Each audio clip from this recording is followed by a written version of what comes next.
Hey guys, here a video to the PTR preview. So, that's all everybody wanted on the BlizzCon, but now we have it. Table of content, PTR details, goals, tips, general rifts, blah blah blah. The PTR has the patch has the number 2.6.4 and is for the season 16. So, details. We will conducting the patch 2.64 PTR over the course of a week, starting on Wednesday, the November 21st. So in 2 days, the PTR is open for 1 week only. Those may be periodic maintenance, alterations, hotfixes, and minor patches. That's okay. There will be two buffs active to help on the PTR journey: increased legendary drop rate and double bloodshots drops. This should be allow everyone to acquire any class of items or supplemental items that might be needed. So it won't be a problem to find all the things you need. Feedback should be provided in the PTR feedback forum, while bug reports should be provided in PTR bug report forum.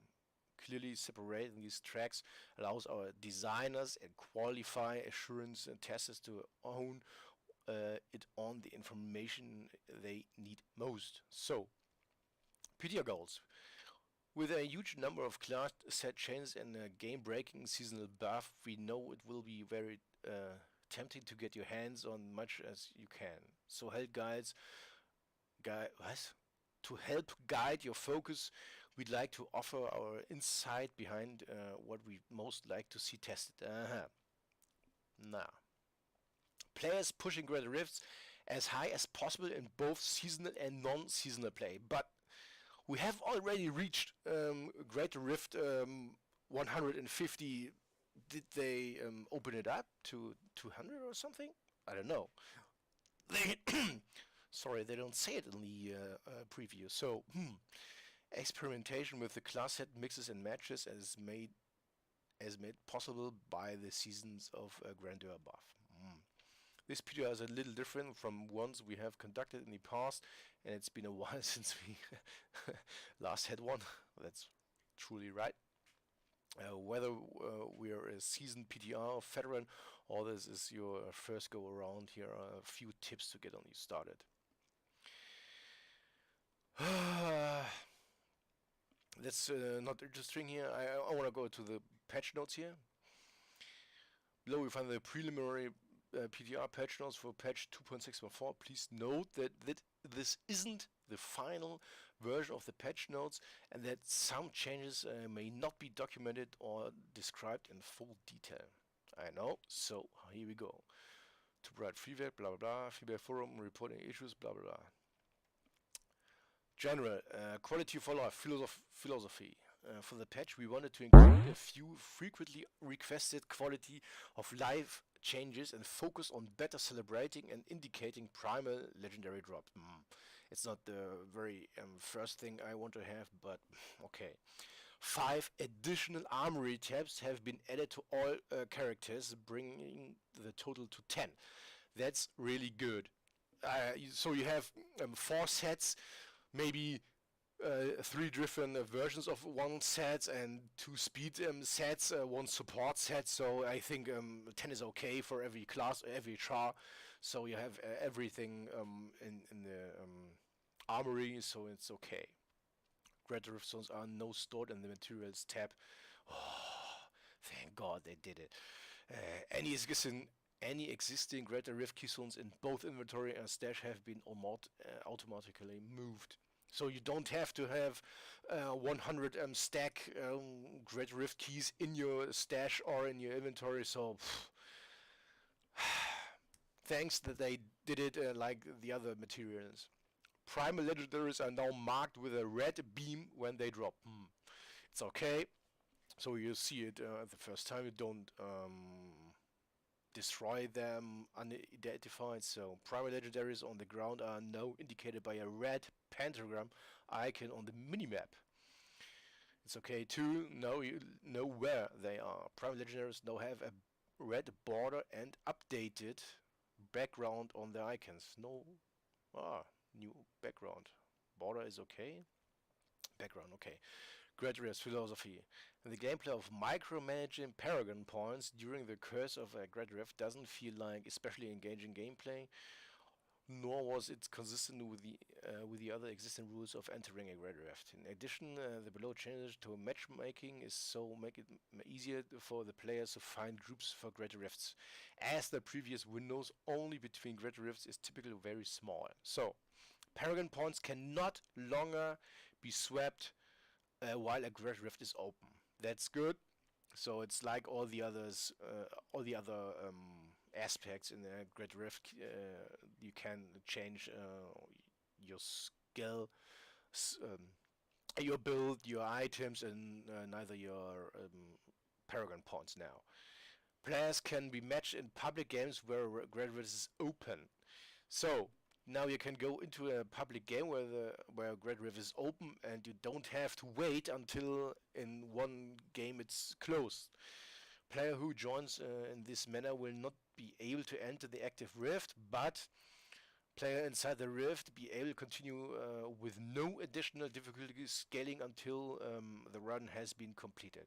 That's okay, but I wanted the additional thing that you can choose what Great Rift you want to join. I want to make a Great Rift 50 to 60 or 100 to 110 or 140 to 150. That's what I want. And not a public game where I can join every time. Man. Season 16, Season of Grandeur.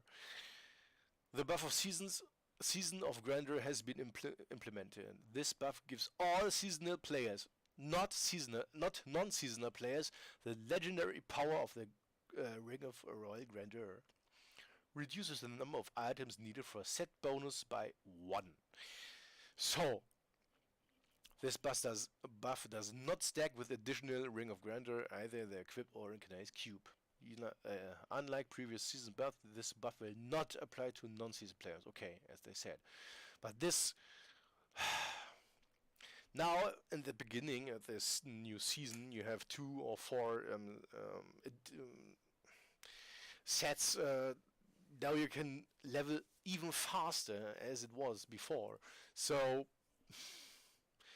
you don't have to make any bounties for the ring. So,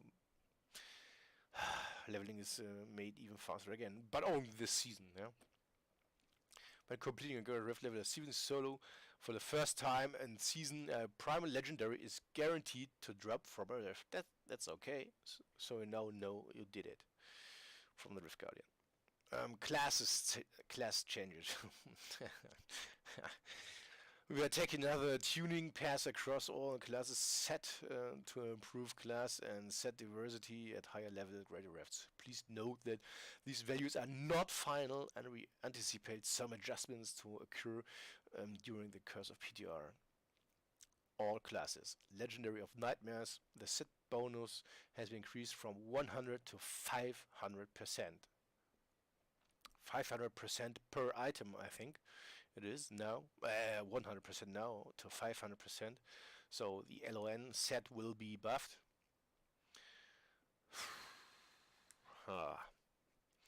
They want to make it equal to the other sets. And now we can go to all other classes. They doubled it, they tripled it, they quadrupled it, they did it 6 times, 10 times. I've seen something here. So all other sets are buffed. All other sets. But the Necromancer only the Triangle Servitor. So they pushed all other sets to the level of the Necromancer sets. Ratmas and the others. The Invoker, I think. So it is a balance patch. These numbers are not final, but this will push the Great Rifts I think 5 to 10 levels higher. Witch Doctor, it's interesting for me. Helltooth 4 to 9k.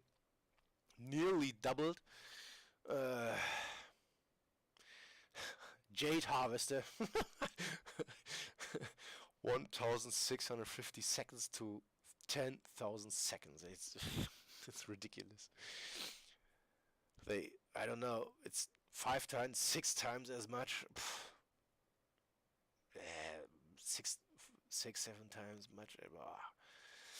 Tsunimasa's Horn from 5.5 to 15,000, nearly tripled it. Wizard and so on.